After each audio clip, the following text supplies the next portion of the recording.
C'est un beau roman, c'est une belle histoire.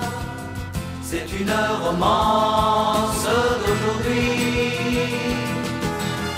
Il rentrait chez lui là-haut vers le brouillard. Avec Catherine Brisson, on chante la chanson, on connaît les paroles. Ça vient de nos tripes et l'auteur de la chanson, le chanteur Michel Fugain, légende de la chanson française, est avec nous. Monsieur Fugain, bonjour. Bonjour à tous les deux, très fort, et bonjour à ceux qui nous écoutent. Qu'est-ce que ça vous fait d'entendre cette chanson-là? Est-ce que êtes-vous blasé des fois face à vos grands classiques? Sûrement pas. Sûrement pas, et ça ne me viendrait même pas à l'idée. Mais je me suis donné la possibilité, dans les années qui ont suivi, bien sûr, quand il n'y avait plus de Big Bazar, ouais, de chanter ces chansons en les redécouvrant. Parce que je parle sur scène, d'accord? Oui. Et je prends l'exemple, je parle des auteurs.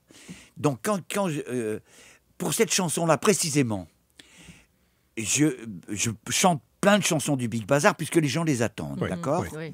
Je les ai toutes présentées. J'ai dit, ça s'est passé comme ça, on l'a écrite comme ça, un peu bourré, des fois pas bourré. et à la fin de tout ça, je fais, mais tout ça n'a été possible que parce qu'il y a eu une chanson qui a tellement marché fort qu'elle a permis tout le reste. Oui. C'est-à-dire, elle a rentré tellement d'argent, puisque c'est un truc que les gens comprennent, que ça nous a donné la possibilité de construire derrière et de faire le Big Bazar. Et c'est cette chanson-là. C'est bien sûr la belle histoire. Sans la belle histoire, vous n'auriez pas eu les moyens de créer les autres œuvres. Absolument. Sans la belle histoire, il n'y avait pas de Big Bazar. Oui. Voilà. Fascinant. Et c'est drôle de voir à quel point ces chansons continuent de vivre. C'est de génération en génération. Je suis dans la quarantaine. On a quelqu'un à l'arrière de la régie qui a 20 ans et qui connaît les chansons par cœur. C'est d'une richesse. C'est très difficile de parler de tout ça. Je vais essayer de déconner quand même. C'est très difficile de parler de tout ça à la première personne, quoi. Mais je pense que je suis un bon. Je pense que je me suis pas raté. J'ai pas raté mes trucs. C'est-à-dire que je me suis jamais regardé le nombril. Quand je fais pas des chansons pour moi. Je fais des chansons pour les autres. Je fais des chansons pour le peuple. Si on est un chanteur populaire, on fait une chanson pour un peuple. Et faire un peu de chanson pour un peuple, ça veut dire, vous avez l'expression ici, le verre d'oreille, oui, d'accord? Oui. Accrocheur, ouais. Ce qui est important, c'est de faire des verres d'oreille. Quand on se souvient des chansons d'avant, on s'aperçoit que c'est toujours des verres d'oreille. On commence un truc et d'un seul coup, tout le monde enchaîne. Si je fais je me fous du monde entier, je l'ai pratiqué ici. Et la salle entière fait quand Frédéric. Ouais. Voilà. Mais M. Fugain, écoutez, on dit ça, oui, quand on est en musique, il faut faire un verre d'oreille, on pense au public, mais il y a une alchimie qui est mystérieuse dans la création d'un verre d'oreille, d'une bonne chanson. Pierre Delanoë, Maurice Vidalin, qui sont des génies, quoi. Puis Claude Lemel aussi, qui est leur espèce de fils spirituel. Ben oui, Pierre a écrit quelque part une bonne chanson, c'est d'abord une mélodie, mais on a besoin d'un texte pour s'en souvenir. Voilà. C'est bien dit. C'est bien dit. Eh. Et les textes aujourd'hui ont autant d'importance, sinon plus, que dans le passé? Ça dépend pour qui. Il y a des gens qui n'écoutent jamais les textes. Et puis il y a un truc que chaque fois que j'en parle à des jeunes chanteurs, jeunes compositeurs, jeunes faiseurs de chansons, des postulants, je leur dis, arrêtez de vous regarder le nombril. On se fout éperdument que vous ayez fait ça.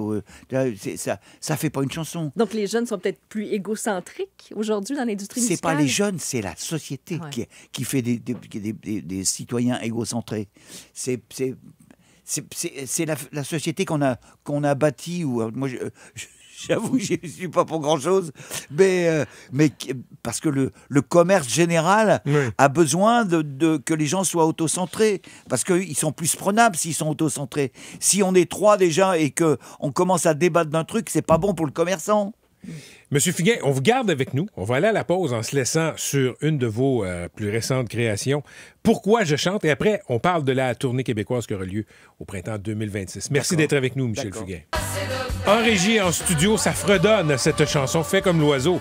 Parce qu'avec Catherine, on a le plaisir d'interviewer Michel Fugain de passage au Québec. Monsieur Fugain, qu'est-ce qui vous amène au Québec? Du travail. Du travail avec une nouvelle équipe, parce que c'est récent. Hein. Je travaille avec Claude Larrivé et son équipe Oui.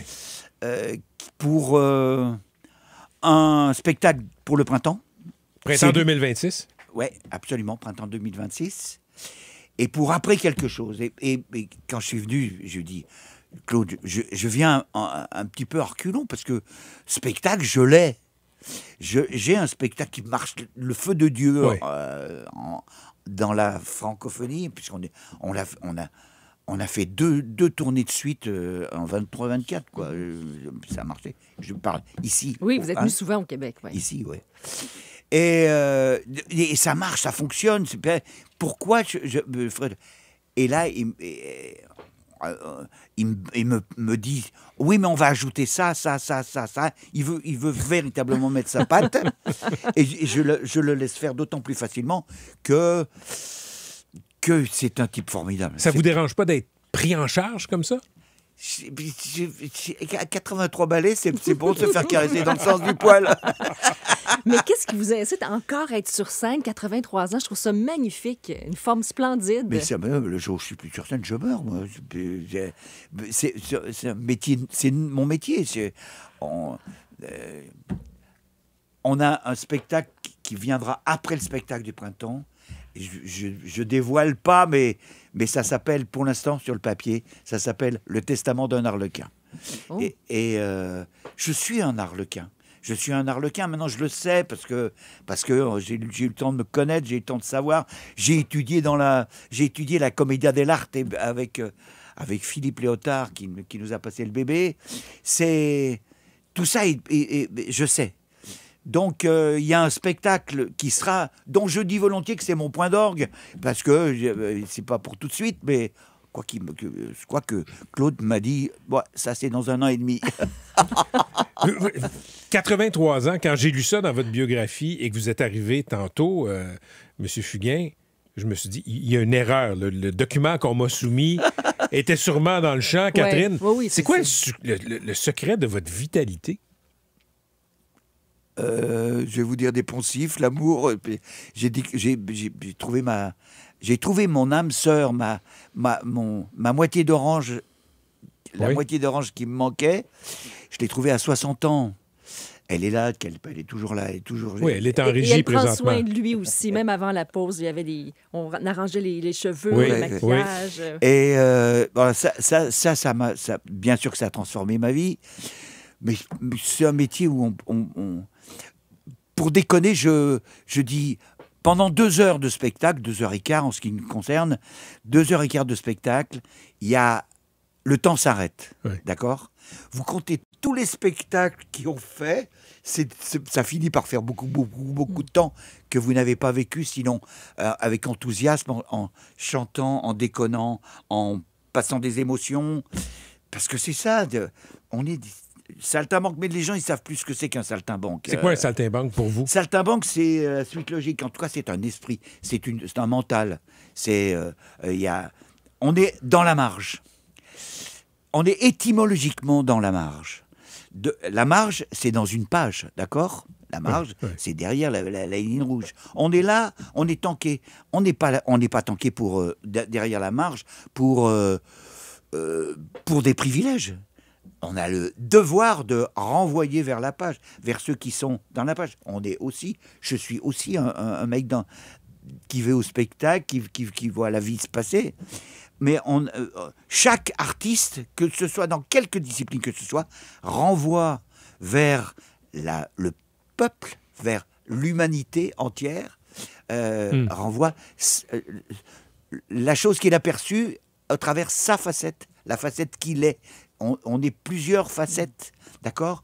Je prends l'exemple, Julien Clerc, que vous connaissez, est une facette d'un peuple. Lui, c'est le côté dandy, machin. C'est pas moi. Je suis la facette cash, je vis avec les autres, etc. Mais c'est les facettes d'un peuple. Ouais, Et ouais. le peuple se reconnaît à travers ces facettes. Il suit, il regarde. Mais c'est surtout que ça lui donne des... on change pas le monde, hein. Mais ça le représente. Et c'est pour ça que vous préférez des petites salles, même en France aussi, les grandes salles, les Zénith et compagnie, vous préférez que ce soit plus, une proximité avec le public? Ah oui, pour moi, je vois les gens. Il faut que je vois les gens. Mais ça va jusqu'au point où l'éclairagiste, il fait en sorte que l'éclairage allume les 10 premiers rangs au moins. Ah Vous oui, voulez voir voyez. les yeux du public. Je veux voir les yeux, je veux voir les réactions, je veux voir si j'accroche. Quand vous parlez à quelqu'un et que vous essayez de le convaincre, vous ne le lâchez pas des yeux. Mais il faut livrer pour convaincre, il faut livrer. Donc c'est quelque chose de très physique, quoi. C'est émotionnel, en tout cas, c'est sûr, parce que ça on voit les yeux qui réagissent, on voit les gens, un public, quel qu'il soit, dans une salle, il vient, il s'installe, il a payé sa place, des fois assez cher, hein, et il est là, il sait pas ce qu'il va voir. En 5 minutes, c'est vraiment en 5 minutes, il sait qui est sur scène. Il sait si c'est un cloporte, il sait si c'est un mec généreux, il sait si c'est un menteur, c'est un usurpateur, il sait. Et il sait s'il va prendre plaisir. Et vous le voyez dans son fauteuil, il est un peu raide comme ça, puis d'un seul coup, il fait ça. Il se Il détend. se détend, oui. Michel Fugain, Mais vous avez forcément Ouais. fait ça. on va se détendre en allant vous voir au printemps prochain, Place des Arts, Le Monde de demain, le Big Bazar. Catherine, merci. Mais toujours aussi passionné. Hein. Il est Absolument. passionnant aussi.